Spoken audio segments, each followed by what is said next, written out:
Assalamualaikum warahmatullahi wabarakatuh. Perkenalkan nama saya Lara Endiani dengan nomor BP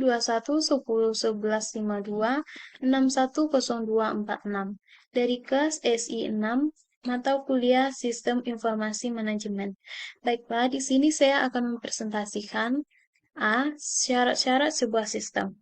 Syarat-syarat yang harus dimiliki oleh suatu sistem yaitu sistem harus dibentuk untuk menyelesaikan suatu tujuan. Elemen sistem harus mempunyai rencana yang ditetapkan, adanya hubungan di antara elemen sistem, unsur dasar dari proses, arus informasi, energi, dan material, lebih penting daripada elemen sistem.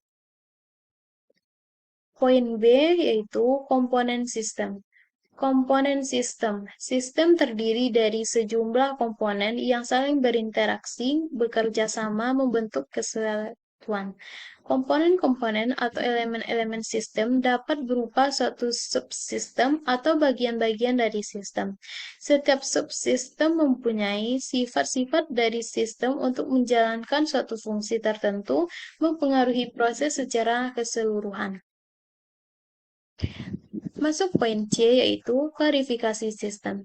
Sistem dapat diklarifikasi melalui beberapa sudut pandang, di antaranya 1. Sistem abstrak atau abstract system dan sistem fisik, physical system. Sistem abstrak adalah sistem yang berupa pemikiran atau ide-ide yang tidak tampak secara fisik, sedangkan sistem fisik merupakan sistem yang ada secara fisik. B. Sistem alamiah atau natural system dan sistem buatan manusia human-made system. Sistem alamiah adalah sistem yang terjadi melalui proses alam dan sistem tertentu deterministic system dan sistem tak tertentu probabilistic system. Sistem tertentu beroperasi dengan tingkah laku yang sudah diprediksi, sedangkan sistem tak tentu adalah sistem yang kondisi masa depannya tidak dapat diprediksi. Sistem tertutup atau closed system dan sistem terbuka open system. Sistem tertutup merupakan sistem yang tidak berhubungan dan tidak berpengaruh lingkungan luarnya, sedangkan sistem terbuka adalah sistem yang berhubungan dan berpengaruh dengan lingkungan luarnya. Masuk poin D, karakteristik sistem. Komponen sistem terdiri dari sejumlah komponen yang saling berinteraksi, bekerja sama, membentuk kesatuan. Dan batas sistem, boundary, merupakan daerah yang membatas antara suatu sistem dengan sistem yang lainnya, atau dengan lingkungan luar. 3. Lingkungan luar sistem, disebut environment, adalah apapun di luar batas dari sistem yang mempengaruhi operasi sistem. Interface merupakan media penghubung antara suatu subsistem dengan subsistem lainnya. Dan input merupakan energi yang dimasukkan ke dalam sistem. Sedangkan output merupakan hasil energi yang diolah dan klarifikasi menjadi output yang berupa untuk sistem buangan. Yang berguna untuk sistem buangan. Pengolahan sistem atau disebut juga dengan proses. Suatu sistem mempunyai bagian pengolahan yang akan merubah masukan menjadi keluaran. Dan sasaran sistem objektif. Suatu sistem mempunyai tujuan, goal, atau sasaran objektif. Sasaran dari sistem menentukan input yang dibutuhkan dan output yang akan dihasilkan.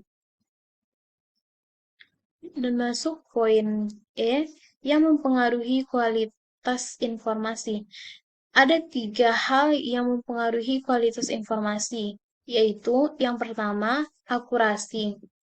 Akurasi adalah sebuah informasi yang harus akurat karena dari suatu sumber informasi hingga penerima informasi kemungkinan banyak terjadi gangguan yang dapat mengubah atau merusak informasi tersebut.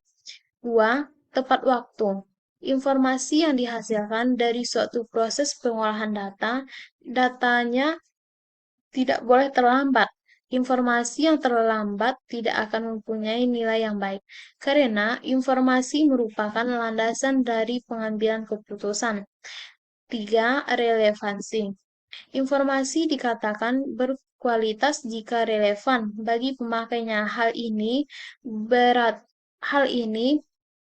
bahwa informasi tersebut harus bermanfaat bagi pemakainya. Relevan informasi untuk tiap-tiap orang suatu dengan orang yang lainnya. Dan masuk poin F, tujuan manajemen dalam informasi. Tujuan manajemen dalam informasi antara lain yaitu menyediakan informasi yang berguna dalam menganalisis data dan pengambilan keputusan bagian suatu perusahaan atau bisnis. Memudahkan pekerja dan pengelola manajemen dalam suatu perusahaan atau bisnis. Terima kasih. Sekian yang dapat saya presentasikan. Assalamualaikum warahmatullahi wabarakatuh.